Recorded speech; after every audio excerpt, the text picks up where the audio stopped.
जय श्री राधे। वटस्य पत्रस्य पुटेस्य आनम बालम कुंदम मनसा स्मरामि। वट वृक्ष की महिमा अवर्णनीय है। सर्वप्रथम संसार का जब लय हो जाता है तो मार्कंडेय ऋषि के द्वारा नारायण को बालकृष्ण के रूप में वट पत्र के ऊपर ही दर्शन होते हैं। इतना बड़ा महत्व है कि गोस्वामी तुलसीदास जी ने देख अक्षय वट हर्ष ही गाता। अक्षय वट बेड़ी माधव तीर्थराज प्रयाग का समझ लो छत्र है। भगवान राम जी को अगस्त ऋषि ने पावन पंचवटी के बारे में वर्णन किया है कि पंचवटी में जाके निवास करो।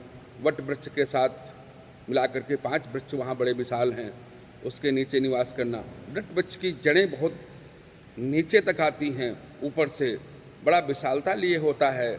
इसलिए शंकर भोलेनाथ 5 वृक्षों के साथ साथ वट वृक्ष के नीचे बैठ करके आसन जमाते हैं। सत्यवान सावित्री की जो कथा है वट वृक्ष से संबंधित है।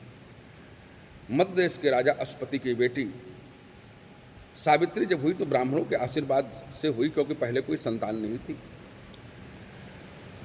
घुमतसेन के पुत्र सत्यवान, सावित्री जब बड़ी होती है तो वर को चुनने के लिए जब राजा के द्वारा कहा जाता है तो सत्यवान को जंगल में जाकर के चुनती है वर के रूप में। नारद को पता लगता है। नारद कहते हैं सारे गुण सत्यवान में हैं मगर अल्पायु है, और तारीख भी बता देते हैं, दिन भी बता देते कि इस दिन इसकी मृत्यु होगी। राजा जब बेटी से कहते हैं तो बेटी कहती है कि यार नारियां एक बार ही पति का वर्ण करती हैं, अब दोबारा निर्णय नहीं ले सकते। राजा विवाह कर देते हैं। जिस समय के बारे में नारद भगवान ने बताया था उस दिन का जब समय आ जाता है तो सत्यवान जब लकड़ी काटने के लिए कुल्हाड़ी लेकर के जंगल में जाते हैं, सावित्री साथ साथ जाती है। जब पेड़ के ऊपर चढ़ जाते हैं तो वहाँ उनके सर में दर्द होता है, नीचे उतरते हैं और सावित्री की गोद में अपना सर रख करके आराम करने लगते हैं। उसी समय यमराज आ जाते हैं। यमराज जीव को अंगुष्ठ मात्र बना करके और बांध कर लेकर चलने लगते हैं। सावित्री पीछे चलती है।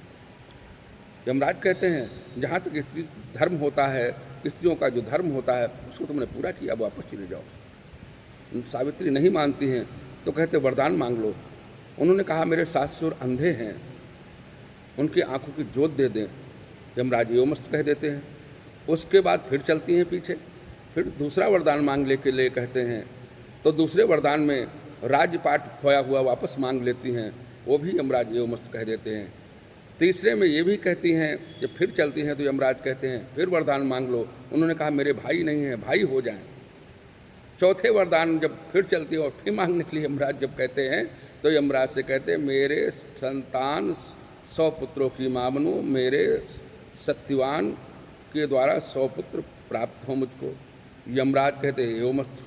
अब यमराज जब योमस्त कह देते हैं तो फंस जाते हैं बातों में।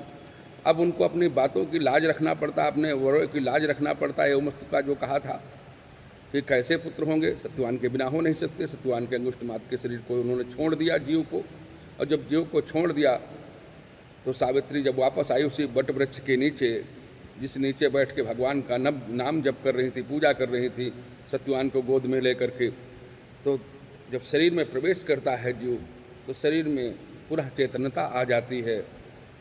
दोनों लोग खुशी खुशी अपने घर को आ जाते हैं, सारा वैभव प्राप्त हो जाते हैं। इसलिए सुहागिन स्त्रियों को, विशेषकर जिनका पति अल्पायु हो, सुख समृद्धि की कमी हो, ऐसे व्यक्तियों को, ऐसे बहनों को, ऐसे माताओं को वट वृक्ष की पूजा करनी चाहिए।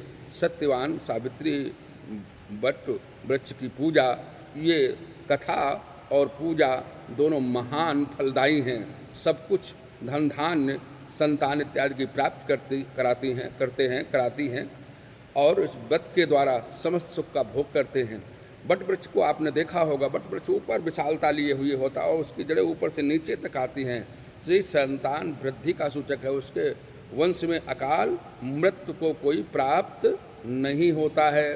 पूर्ण आयु भोग करके, यहाँ सुख भोग करके अंत में स्वर्गलोक को जाते हैं। बोल वृंदावन बिहारी लाल की जय।